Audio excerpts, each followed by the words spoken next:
Hello friends, Sandra's വേൾഡിലെ പുതിയൊരു കഥയിലേക്ക് എല്ലാവർക്കും സ്വാഗതം.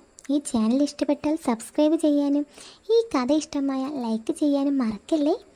അപ്പോൾ നമുക്ക് നേരെ കഥയിലേക്ക് പോയാലോ.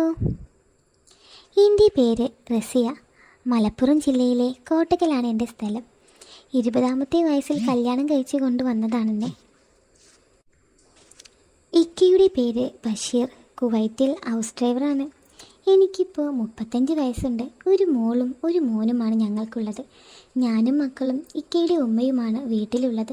സാധാരണ പ്രവാസി ഭാര്യമാരെ പോലെ ആഗ്രഹങ്ങൾ അടക്കി ജീവിക്കുന്ന ഒരാളാണ് ഞാനും. കഴിഞ്ഞതിന് 3ാമത്തെ പെരുന്നാളിന് പോയതല്ലേ ഇക്ക, ഇന്ന് ഇനി എന്നാ ഇങ്ങോട്ടേക്ക്? കടങ്ങളെല്ലാം വീട്ടൻ്റെ മോളെ, നമുക്ക് അന്തസ്സായി ജീവിക്കാൻ ഞാൻ ഇവിടെ നിന്നല്ലേ പറ്റൂ. കടങ്ങളൊക്കെ വീട്ടിൽ വരുമ്പോഴേക്കും ജീവിതത്തിൻ്റെ നല്ല കാലമൊക്കെ തീരില്ലേ. എത്ര നാളെന്ന് വെച്ചാൽ എല്ലാം ഉള്ളിലൊതുക്കി കഴിയണേ. ഇൻഷാ അല്ലാ എല്ലാം ശരിയാകും. ഞാൻ ലീവിന് അപേക്ഷിച്ചിട്ടുണ്ട്. ശരിയായാൽ വൈകാതെ ഞാനെങ്ങെത്തും. എന്നിട്ട് എൻ്റെ മോളുടെ ആഗ്രഹങ്ങളെല്ലാം ഇക്ക തീർത്തു തരും. ഇക്ക എൻ്റെ പൊന്നെ, കൊതിയാവുക നിങ്ങളെ കാണാൻ മാത്രമാണോ കൊതി? ഷോ ഒന്ന് പോയിക്ക. നിൻ്റെ ആ തൊട്ടാൽ ചോര കിനിയുന്ന വെളുപ്പുള്ള ശരീരവും തടിച്ച ചുണ്ടും നാ പിടിച്ചോ എന്ന രീതിയിൽ നിൽക്കുന്ന ഫ്രണ്ടും എല്ലാം കാണാൻ എനിക്കും കൊതിയുണ്ട് കൽബേ. ഷോ ഈ മനുഷ്യൻ എന്നെ മൂടാക്കി. അച്ചോടാ, എൻ്റെ മോൾക്ക് മൂടായ പോയേ. ചെല്ലു മക്കൾ എന്തിടി.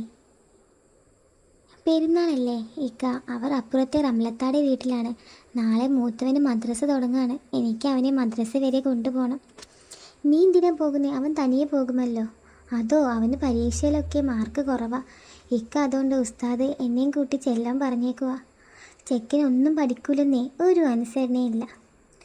ആ നീ ചെന്ന് ഉസ്താദിനോട് കാര്യം പറ. കബീർ ഉസ്താദല്ലേ അവനെ പഠിപ്പിക്കണേ. ഞാൻ വിളിച്ചോളാം ഉസ്താദിനെ.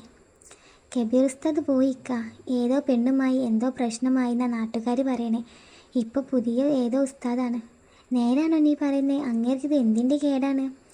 ആ അങ്ങനെയൊക്കെയാ കേൾക്കണേ. നീ എന്തായാലും പുതിയ ഉസ്താദിൻ്റെ നമ്പർ വാങ്ങിക്കോ. എനിക്ക് വിളിക്കാനാണെന്ന് പറഞ്ഞാൽ മതി. ആ ഇക്ക, ഞാൻ വാങ്ങാം. എന്നാൽ ശരി മോളെ, എനിക്ക് ഓട്ടമുണ്ട്, പിന്നെ വിളിക്കാം. പോട്ടെ ഉമ്മ. ഇക്ക ഫോൺ വെച്ച് കഴിഞ്ഞ് ഞാൻ പിള്ളേരെ വിളിച്ചു വരുത്തി. പെരുന്നാൾ സ്പെഷ്യൽ മട്ടൻ ബിരിയാണി ഞാനും പിള്ളേരും ഇക്കാടെ ഉമ്മായും കൂടി കഴിച്ചു. വലിയ ആഘോഷങ്ങളൊന്നുമില്ലാതെ ആ പെരുന്നാൾ ദിനം കഴിഞ്ഞു. പിറ്റേന്ന് രാവിലെ നേരത്തെ എഴുന്നേറ്റ് നിസ്കരിച്ചു. വീട്ടിലെ പണിയെല്ലാം തീർത്ത് ഞാൻ കുളിച്ച് റെഡിയായി. മോളെ ഉമ്മാനെ ഏൽപ്പിച്ച് മോനെയും കൂട്ടി മദ്രസയിലേക്ക് പുറപ്പെട്ടു. പർദ്ദ ധരിച്ചാണ് പോയതെങ്കിലും ഷേപ്പ് ചെയ്ത പർദ്ദയ്ക്കുള്ളിൽ എൻ്റെ അഴകളവുകൾ കവലയിലെ പലരും ചൂഴ്ന്നു നോക്കുന്നുണ്ടായിരുന്നു. മദ്രസയ്ക്ക് സമയമായതിനാൽ മോനെയും കൊണ്ട് ഞാൻ ധൃതിയിൽ നടന്നു. കബീർ ഉസ്താദ് ഒരു വായ്നോക്കിയാണെന്ന് എനിക്ക് പണ്ടേ അറിയായിരുന്നു. മുൻപ് മദ്രസയിൽ വന്നപ്പോൾ ഉള്ള അയാളുടെ വഷളൻ നോട്ടം ഞാൻ ശ്രദ്ധിച്ചിട്ടുണ്ട്. ഇതും അതുപോലെ ഒരു വായ്നോക്കിയാകുമോ എന്നോർത്താണ് മദ്രസയിലേക്ക് ചെന്നത്. മദ്രസയിൽ ചെന്ന് ഞാൻ മോൻ്റെ ഉസ്താദിൻ്റെ അടുത്ത് ചെന്ന് മൂപ്പരെ കണ്ടു. ഒരു 40-നടുത്ത് പ്രായമുണ്ടാവും മൂപ്പർക്ക്. എന്നെ കണ്ട ഉടനെ കണ്ണിൽ നോക്കി നല്ലൊരു ചിരി ചിരിച്ചു. ആ ചിരി ആരെയും ആകർഷിക്കാൻ കഴിവുള്ളതായിരുന്നു. വലിയ നിറമൊന്നുമില്ല എന്നിരുന്നാലും കാണുവാൻ ഒരു ആകർഷണീയതയൊക്കെ ഉണ്ടായിരുന്നു മൂപ്പർക്ക്. വെള്ള തലയിൽ കെട്ടും കുറ്റി താടിയുമൊക്കെയായി ഒരു സുന്ദരൻ. അസ്സലാമു അലൈക്കും. വലൈക്കും അസ്സലാം. ഞാൻ ആദിലിൻ്റെ ഉമ്മയ. ആണോ? ആദിലിൻ്റെ വാപ്പ നാട്ടിലില്ലല്ലേ? കുവൈറ്റിലാണ് ഉസ്താദേ. ഞാൻ വിളിപ്പിച്ചത് വേറൊന്നുമല്ല. ആദിൽ പഠിത്തത്തിലൊക്കെ വളരെ ഉഴപ്പുന്നുണ്ട്. അനുസരണയും തീരെയില്ല. ഇപ്പോഴേ ശ്രദ്ധിച്ചില്ലെങ്കിൽ ഭാവിയിൽ പ്രശ്നമാകും. ഞാൻ പറഞ്ഞാൽ തീരെ കേൾക്കില്ല ഉസ്താദേ. അവൻ്റെ വാപ്പയെ മാത്രമേ അവന് പേടിയുള്ളൂ. ഇനി ഞാൻ അവനെ ശ്രദ്ധിച്ചോളാം, നിങ്ങൾ വിഷമിക്കേണ്ട. വളരെ ഉപകാരം ഉസ്താദേ. ഉസ്താദ് അവനെ നന്നാക്കി എടുക്കണം. ആ നമുക്ക് ശരിയാക്കാം. ഞാൻ മാത്രം ശ്രമിച്ചിട്ട് കാര്യമില്ല, നിങ്ങളും അവനെ ശ്രദ്ധിക്കണം. ഞാൻ എൻ്റെ നമ്പർ നിങ്ങൾക്ക് തരാം. വീട്ടിൽ അവൻ അനുസരണക്കേട് കാട്ടിയാലും പഠിച്ചില്ല എങ്കിലും എന്നെ വിളിച്ചറിയിക്കണം. ആ ഉസ്താദേ, എന്തിനെങ്കിലും ഞാൻ വിളിക്കാം. എന്തുണ്ടെങ്കിലും ഞാൻ വിളിക്കാം. ആ ഇതാ എൻ്റെ നമ്പർ. എന്നാൽ നിങ്ങൾ പൊയ്ക്കോളൂ. ഉസ്താദിൻ്റെ നമ്പർ ഇക്ക ചോദിച്ചിരുന്നു. അപ്പോൾ ഈ നമ്പർ ഇക്ക വിളിച്ചാൽ കാര്യങ്ങളൊക്കെ ഒന്ന് പറഞ്ഞ് മനസ്സിലാക്കി കൊടുക്കണം കേട്ടോ. അത് ഞാൻ പറഞ്ഞോളാം. ശരി എന്നാൽ. ഉസ്താദിനൊരു ചിരിയും കൊടുത്ത് ഞാൻ അവിടെ നിന്ന് ഇറങ്ങി. വീട്ടിലെത്തുന്നവരെ ഉസ്താദിനെക്കുറിച്ചുള്ള ചിന്തകളായിരുന്നു മനസ്സ് മുഴുവൻ. എന്തൊരു നല്ല പെരുമാറ്റമാണ്. കയ്യടക്കത്തോടെയുള്ള സംസാരവും മാന്യമായ പെരുമാറ്റവും കാണാനും സുന്ദരൻ. എല്ലാ ആണുങ്ങളും എന്നോട് സംസാരിക്കുമ്പോൾ ഒരുമാതിരി നോട്ടം നോക്കാറുണ്ട്. ഇക്കയുടെ പല ബന്ധുക്കൾ പോലും ഇക്കയോട് അത് പറഞ്ഞപ്പോൾ എൻ്റെ സൗന്ദര്യം അത്രയ്ക്ക് ആകർഷണീയത ഉള്ളതാണെന്നൊക്കെ പറയാറുണ്ട്. ഒരു പെണ്ണിന് വേണ്ട ശരീര സൗന്ദര്യം, മുഖഭംഗിയും നിറവും ആവശ്യത്തിലധികം എനിക്ക് കിട്ടിയിട്ടുണ്ട്. എൻ്റെ കൂട്ടുകാർത്തികൾ എന്നെ അസൂയയോടെ നോക്കുന്നത് ഞാൻ കണ്ടിട്ടുണ്ട്. അങ്ങനെയുള്ള എന്നെ ഒരു നോട്ടം കൊണ്ടുപോലും മോശമായി ഉസ്താദ് പെരുമാറിയില്ല. അതെനിക്ക് ഉസ്താദിനോട് വളരെയധികം ബഹുമാനവും ആരാധനയും തോന്നി. വീട്ടിലെത്തിയ ഞാൻ ഉസ്താദിൻ്റെ നമ്പർ ഇക്കയ്ക്ക് അയച്ചു. പിറ്റേ ദിവസം മുതൽ മോനെ ഞാൻ നന്നായി ശ്രദ്ധിക്കാൻ തുടങ്ങി. ഉസ്താദ് വന്നതിൽ പിന്നെ അവനും നന്നാവാൻ തുടങ്ങി. കുറച്ച് നാളുകൾക്ക് ശേഷം മോന് പഠിത്തത്തിലൊക്കെ നല്ല മാറ്റമുണ്ട്. ഉസ്താദ് വന്നതിൽ പിന്നെ പള്ളിയിലും പല മാറ്റങ്ങളും വന്നു. അതിൻ്റെ ഒപ്പം വന്ന മാറ്റമാണ് എല്ലാ വെള്ളിയാഴ്ചയും വൈകുന്നേരങ്ങളിലെ മതപഠന ക്ലാസ്. ഇക്കാടെ ഉമ്മയും അതിന് പോകുമായിരുന്നു. നാട്ടിലുള്ളവർക്കെല്ലാം ഉസ്താദിനെ ഒരുപാട് ഇഷ്ടമായി. പ്രത്യേകിച്ച് സ്ത്രീകളുടെ ഇടയിൽ വളരെ നല്ല അഭിപ്രായമായിരുന്നു മൂപ്പരെ പറ്റി. നിനക്ക് ആ ഉസ്താദിൻ്റെ മതപഠന ക്ലാസ്സിന് വന്നൂടെ? നല്ല ക്ലാസ്സാണ്. എല്ലാ ക്ലാസ്സിലും മൂപ്പരുടെ ഒരു ഭക്തിഗാനവും ഉണ്ടാവും. വളരെ നന്നായിട്ടാണ് പാടുന്നേ, കേട്ടോണ്ടിരിക്കാൻ തോന്നും. അപ്പുറത്തെ വീട്ടിലെ റംലത്ത ഒരു ദിവസം മൂപ്പരെ പറ്റി പറഞ്ഞതാ. റംലത്ത പറഞ്ഞതും ഉമ്മയുടെ നിർബന്ധവും കാരണം ഞാനും ക്ലാസ്സിന് പോയി തുടങ്ങി. എല്ലാവർക്കും മനസ്സിലാവുന്ന രീതിയിൽ വളരെ തന്മയത്വത്തോടെ ആയിരുന്നു ഉസ്താദിൻ്റെ ക്ലാസ്. പാട്ടിൻ്റെ കാര്യം പിന്നെ പറയണ്ട. കേൾക്കുന്നവർക്ക് ആരാധന തോന്നും വിധമായിരുന്നു മൂപ്പരുടെ ആലാപനം. അങ്ങനെ ഞാനും ക്ലാസ്സിന് പോക്ക് പതിവാക്കി. ഒരു ദിവസം ക്ലാസ്സിന് ചെന്നപ്പോൾ ഉസ്താദ് നാട്ടിൽ പോയതിനാൽ ക്ലാസ് ഇല്ല എന്നറിഞ്ഞു. അന്വേഷിച്ചപ്പോൾ എന്തോ അസുഖത്തെ തുടർന്ന് പോയതാണെന്നറിഞ്ഞു. എല്ലാവർക്കും നല്ല വിഷമമായി. ഉസ്താദ് എല്ലാവരുടെയും മനസ്സ് അത്രത്തോളം കീഴടക്കിയിരുന്നു. എനിക്കും എന്തോ വല്ലാത്ത വിഷമം തോന്നി. അന്ന് രാത്രി ഇക്ക വിളിച്ചു വെച്ചപ്പോൾ ഒരു 10 മണിയായി. ഉസ്താദിൻ്റെ നമ്പർ ഞാൻ അന്ന് സേവ് ചെയ്തിരുന്നു. വാട്സപ്പ് എടുത്ത് നോക്കിയപ്പോൾ അതാ നിൽക്കുന്നു നമ്മുടെ ഉസ്താദ്, തലയെ കെട്ടൊക്കെ കെട്ടി ചിരിച്ചുകൊണ്ട്. നോക്കിയപ്പോൾ ആൾ ഓൺലൈനിലുണ്ട്. ഞാൻ രണ്ടും കൽപ്പിച്ച് മൂപ്പർക്ക് മെസ്സേജ് അയച്ചു. ഹായ് ഉസ്താദേ. ഇതാരാണ്? ഉസ്താദ് ചോദിച്ചു. ഞാൻ ആദിലിൻ്റെ ഉമ്മയാണ്. മതപഠന ക്ലാസ്സിൽ ചെന്നപ്പോൾ ഇങ്ങളെ കണ്ടില്ല. എന്തോ അസുഖമാണെന്ന് കേട്ടു. എന്താ പറ്റിയെന്നറിയാനാ ഞാൻ. ഓ അതാണോ? അതൊരു ചെറിയ പനിയാ. ഞാൻ വൈകാതെ തിരിച്ചു വരും. ആണോ? ഇത്രയും സ്നേഹമുള്ളവരാണല്ലേ ആ നാട്ടിലുള്ളവർ. അതെന്താ അങ്ങനെ ചോദിച്ചേ? അല്ല, ഒരു ദിവസം എന്നെ കാണാതായപ്പോഴേക്കും അന്വേഷിച്ചല്ലോ. ഓ അതാണോ? ഉസ്താദിൻ്റെ ക്ലാസ്സും പാട്ടുമൊക്കെ എല്ലാവർക്കും വലിയ ഇഷ്ടമാണ്. ഇന്ന് കാണാതായപ്പോൾ ഒരുപാട് വിഷമം തോന്നി. ആണോ? ആ അതെ, എല്ലാവർക്കും നല്ല വിഷമമായി. എനിക്കും. വിഷമിക്കേണ്ട, ഞാൻ വൈകാതെ വരും. ഉസ്താദിൻ്റെ വീട്ടിൽ ആരൊക്കെയുണ്ട്? എൻ്റെ വീട്ടിൽ എൻ്റെ ഉമ്മ, പിന്നെ ഭാര്യ, 3 കുട്ടികൾ. ഇപ്പോൾ ഭാര്യ ഗർഭിണി ആയതുകൊണ്ട് അവരുടെ വീട്ടിലാണ്. ഇപ്പോൾ ഇവിടെ ഞാനും ഉമ്മയും മാത്രമേ ഉള്ളൂ. അത് കേട്ടപ്പോൾ എനിക്ക് വല്ലാത്തൊരു കുളിര് തോന്നി. ഉസ്താദും ഈ കാര്യത്തിൽ മോശക്കാരനല്ല. ആദ്യമായി ഉസ്താദിൻ്റെ ഭാര്യയോട് എനിക്ക് അസൂയ തോന്നി. അങ്ങനെ ആ ചാറ്റ് ഒരുപാട് നേരം നീണ്ടു നിന്നു. അവസാനം എൻ്റെ നിർബന്ധത്തിന് വഴങ്ങി എനിക്കൊരു പാട്ടും പാടിത്തന്നു. 12 മണി ആയപ്പോഴാണ് ഞങ്ങൾ ചാറ്റ് നിർത്തി ഉറങ്ങിയത്. പിന്നെ ആ ചാറ്റിംഗ് ഒരു പതിവ് കലാപരിപാടിയായി. ദിവസവും മിക്ക വിളിച്ചതിന് ശേഷം ഉസ്താദുമായി ഞാൻ ചാറ്റ് ചെയ്യാൻ തുടങ്ങി. എല്ലാ ദിവസവും എനിക്ക് പാട്ടും പാടിത്തരാൻ തുടങ്ങി. പനിയൊക്കെ മാറി ആൾ വന്നതിന് ശേഷം ഞങ്ങൾ ചാറ്റുമായിരുന്നു. എന്നിരുന്നാലും അതിര് കവിഞ്ഞു പോകാതിരിക്കാൻ ഞങ്ങൾ പ്രത്യേകം ശ്രദ്ധിക്കുമായിരുന്നു. പക്ഷേ മനസ്സുകൊണ്ട് വല്ലാത്തൊരു അടുപ്പം എനിക്ക് ഉസ്താദിനോട് തോന്നിയിരുന്നു. കൂടുതലും മതപരമായ വിഷയങ്ങളായിരുന്നു ഞങ്ങൾ ചാറ്റിലൂടെ ചർച്ച ചെയ്തിരുന്നത്. അങ്ങനെ 1 മാസം കഴിഞ്ഞു. ഒരു ദിവസം ഇക്ക വിളിച്ച് പറഞ്ഞു ലീവിന് കൊടുത്ത അപേക്ഷ റിജക്റ്റ് ചെയ്തു. അതുകൊണ്ട് 1 വർഷം കഴിയാതെ നാട്ടിലേക്ക് വരാൻ പറ്റില്ലെന്ന്. എനിക്ക് നല്ല സങ്കടവും ദേഷ്യവും വന്നു. അത്രയ്ക്കുണ്ടായിരുന്നു എൻ്റെ ഉള്ളിലെ വികാരങ്ങൾ. ഒരുപാട് അടക്കി പിടിച്ചാണ് ഞാൻ ജീവിച്ചിരുന്നത്. എൻ്റെ വിഷമം മനസ്സിലാകാതെ ഇക്കാക്ക് എന്നോട് ദേഷ്യം വന്ന് ചൂടായി ഫോൺ വെച്ചു. അന്ന് രാത്രി ഇക്ക വിളിച്ചില്ല. ഞാൻ മെസ്സേജ് അയച്ചിട്ട് റിപ്ലൈ തന്നില്ല. അങ്ങനെ ഞാൻ വിഷമിച്ചിരിക്കുമ്പോൾ ഉസ്താദ് മെസ്സേജ് അയച്ചു. ഞാൻ വളരെ വിഷമിച്ചാണ് മെസ്സേജ് അയച്ചത്.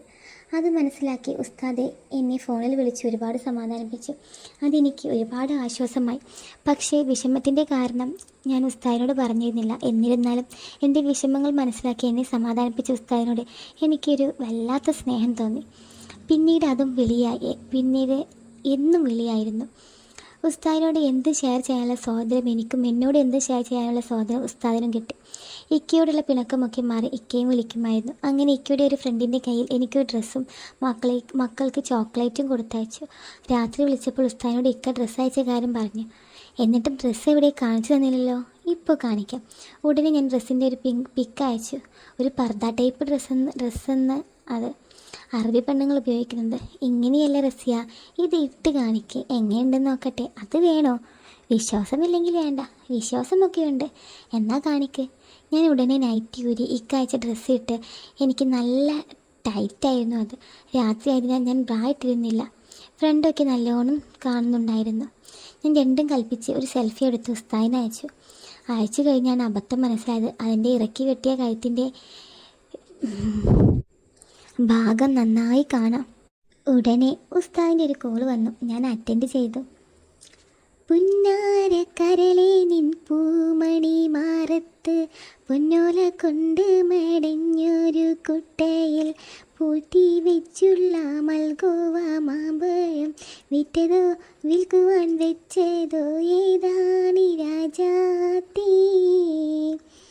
ഉസ്താദ് എന്നെ പുകഴ്ത്തി കൊണ്ടത് പാടിയപ്പോൾ ഞാൻ ആകെ കൂരി തെരിച്ചു പോയി. ഉസ്താദ് എന്താടോ ഒന്നും മിണ്ടാത്തത്? പാടിയത് പ്രശ്നമായോ? അയ്യോ ഇല്ല, ഞാൻ ആ പാട്ട് കേട്ടെങ്ങനെ നിന്ന് പോയതാ. അത്രയ്ക്കൊക്കെ ഉണ്ടോ? അത്രയ്ക്കൊക്കെ ഉണ്ടോന്നോ? എന്ത് മുഞ്ചാടോ തന്നെ കാണാൻ. അന്ന് ആദ്യം കണ്ടപ്പോൾ തന്നെ കണ്ണെടുക്കാൻ തോന്നുന്നുണ്ടായിരുന്നില്ല. കള്ളൻ. അപ്പോൾ അന്ന് എൻ്റെ മുഞ്ച് നോക്കി നിൽക്കായിരുന്നുല്ലേ? ഒന്നും നോക്കുന്നില്ല എന്നല്ലേ ഞാൻ കരുതിയേ. നിന്നെ പോലെ ഒരു ഹൂറി മുന്നിൽ വന്നാൽ ആരാ നോക്കാതിരിക്കുക മോളെ? കല്യാണം കഴിഞ്ഞില്ലായിരുന്നു എങ്കിൽ ഞാനൊരു കൈ നോക്കിയേനെ.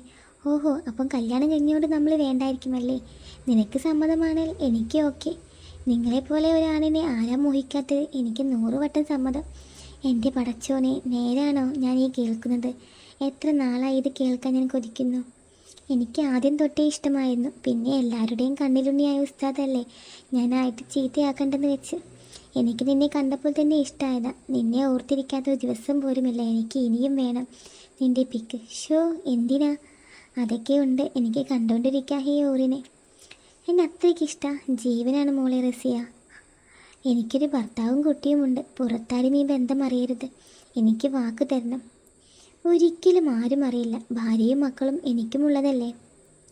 എങ്കിൽ ഈ റസിയ ഇനി മുതൽ ഈ ഉസ്താദിന് സ്വന്തമാണ്. എൻ്റെ പൊന്നേ. ആ ബന്ധം വളർന്ന് അകലാൻ കഴിയാത്ത വിധം ഞങ്ങൾ പ്രണയത്തിലായി. എന്നും എൻ്റെ ഫോട്ടോകൾ വാങ്ങും, ഒരുപാട് ഉമ്മ തരും. ഒരു ദിവസം വിളിക്കുന്നതിനിടയിൽ എന്നെ കാണണമെന്ന് പറഞ്ഞു. നിന്നെ കാണാൻ തോന്നുന്നു കൽബേ. കുറേ ഫോട്ടോ ഇല്ലേ, അതെടുത്ത് വെച്ച് നോക്കിക്കോ. അതല്ല, നേരിട്ട് കാണാൻ തോന്നുക. എന്തിനാണാവോ?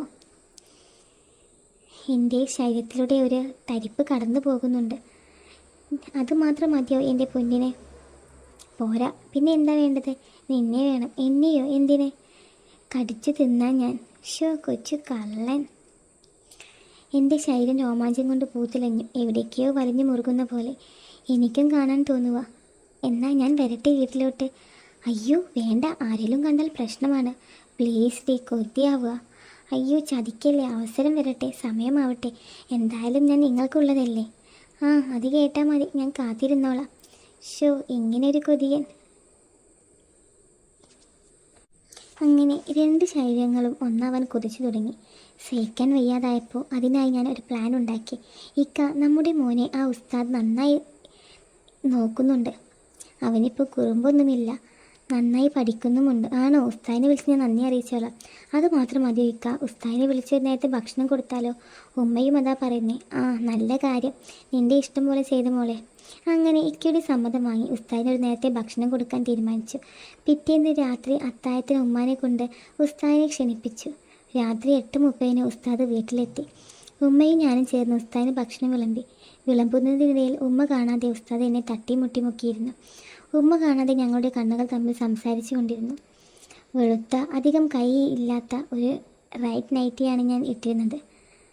ബ്രാ വേണ്ടെന്ന് വെച്ച് ഉമ്മയെ പുതിപ്പിക്കാൻ ഒരു ഷാളും ഇട്ടു. ഉസ്താദ് എൻ്റെ ശരീരം നോക്കി വെള്ളം ഇറക്കുന്നുണ്ടായിരുന്നു. ഉമ്മയും ഉസ്താദും എന്തൊക്കെയോ സംസാരിക്കുന്നുണ്ട്. അതിനിടയിൽ ഇക്ക വിളിച്ച് ഉസ്താദിനോട് എന്തൊക്കെയോ സംസാരിച്ചു. ഉമ്മ ടോയ്ലറ്റിൽ കയറിയപ്പോൾ ഉസ്താദ് ഉറക്കെ വിളിച്ച് പറഞ്ഞു, എന്നാൽ ഞാൻ ഇറങ്ങുവാണേ. അങ്ങനെ പറഞ്ഞ ഉസ്താദിനെ ഞാൻ എൻ്റെ റൂമിലെ കട്ടിലിനടിയിൽ ഇരുത്തി. ഉമ്മ ടോയ്ലറ്റിൽ നിന്ന് വന്നപ്പോൾ ഞാൻ ഉസ്താദ് പോയെന്ന് പറഞ്ഞു.